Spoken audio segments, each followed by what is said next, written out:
शिवसेना जिल्हा मध्यवर्ती कार्यालय रामबाग लेन नंबर 0 कल्याण पश्चिम येथे शिवसेना जिल्हा प्रमुख अरविंद मोरे यांच्या मार्गदर्शनाखाली शिवसेना जिल्हा मध्यवर्ती कार्यालय व अपर्णा संयुक्त यांच्या संयुक्त विद्यमाने सीमेवर लढणाऱ्या भारतीय सैनिकांसाठी भव्य रक्तदान शिबिराचे आयोजन करण्यात आले।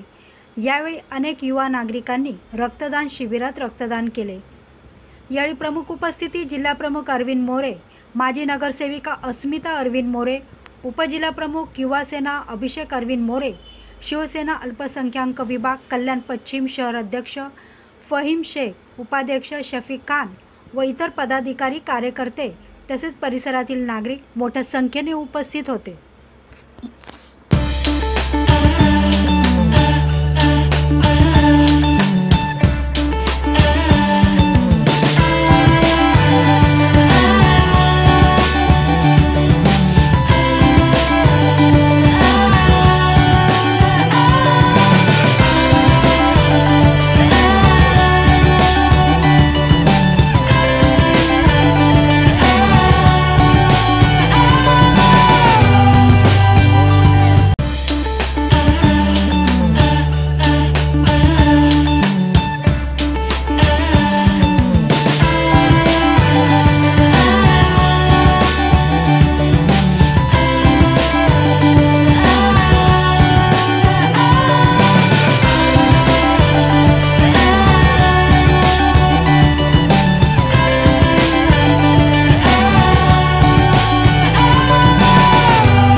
सर्वप्रथम मला अभिनंदन करायचे आहे जिल्हा प्रमुख अरविंद मोरे साहेबांचे आणि आपल्या देशामध्ये जे पाकिस्तानाबद्दल जे हल्ला झालेला आहे आणि ते आपण तिथे कारवाई केली आहे त्याबद्दल इथे आपल्या जवानांसाठी ते रक्ताची गरज पडणार आहे। म्हणून आपल्या शिवसेनाचे जिल्हा मध्यवर्ती कार्यालयामध्ये हे रक्त शिबिर ठेवलेलं आहे आणि याच्यामध्ये लोकांचा खूप सहयोग भेटला। आम्हाला बरीच लोक आली रक्तदान करायला, कारण आपल्या देशाचा प्रश्न होता म्हणून लोक आपल्या देशासाठी आलेले आणि ते आपल्या सैनिकांसाठी ते आपले रक्तदान करतात आहे।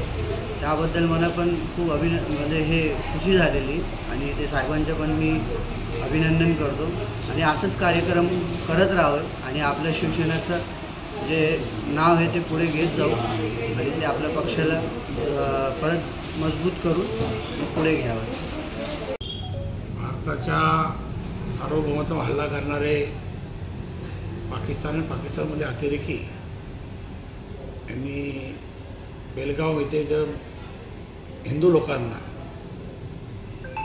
धर्म विचारून त्यांची हत्या केली, त्याच्या निषेधामध्ये पंतप्रधान नरेंद्र मोदी यांनी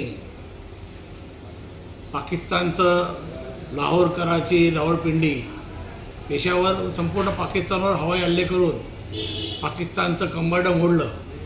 तरी संपूर्ण हिंदुस्थानच्या नागरिकांची इच्छा होती की सातत्याने ज्या विषयावर वाद होतो POK जो आपला आहे जम्मू काश्मीर पाकव्याप्त तो आपल्या ताब्यात घेतला पाहिजे होता आणि त्यानंतर युद्धबंदी झाली पाहिजे होती अशी हिंदुस्थानच्या जनतेची मागणी आहे। त्यामुळे सातत्याने सीमेपलीकडून जे अतिरेकी आपल्याकडे येतात ते जास्तीत जास्त जम्मू काश्मीर पाकव्याप्त इथून येत असतात, त्यांचे अड्डेसुद्धा तिथंच आहेत। त्यामुळे तो पाकव्याप्त काश्मीर हा हिंदुस्थानच्या ताब्यात आला पाहिजे आणि त्यामुळे हा लढा जो आहे तो कायमस्वरूपी त्यामुळे बंद होऊ शकतो आणि लढाई कमी होऊ शकते। बलुचिस्तानसुद्धा वेगळं व्हायला बघतं आहे आणि मग जम्मू काश्मीरचा हा भाग अशा पद्धतीने पाकिस्तानचं संपूर्ण कंबरड मोडल्यानंतर युद्धबंदी झाली पाहिजे होती, तसं झालं नाही। पण हिंदुस्थानच्या नागरिकांची इच्छा आहे की पाकचं संपूर्ण कंबरड मोडून त्यांना 30 वर्ष मागे नेलं पाहिजे अशी इच्छा आहे आणि त्यावेळी आपल्या हिंदुस्थानच्या सैनिकांनी त्या ठिकाणी जीवाचं रान करून त्या ठिकाणी आपण अतुलनीय असं शौर्य दाखवलं। या लोकांना, जखमी झालेल्या लोकांना रक्ताची गरज असते आणि अशा गरजू सैनिकांना रक्तदान व्हावं म्हणून आज शिवसेना जिल्हा मध्यवर्ती कार्यालयातर्फे अर्पण पतपेढीच्या माध्यमातून या ठिकाणी रक्तदान शिबिराचं आयोजन जवान सैनिकासाठी करण्यात आलेलं आहे.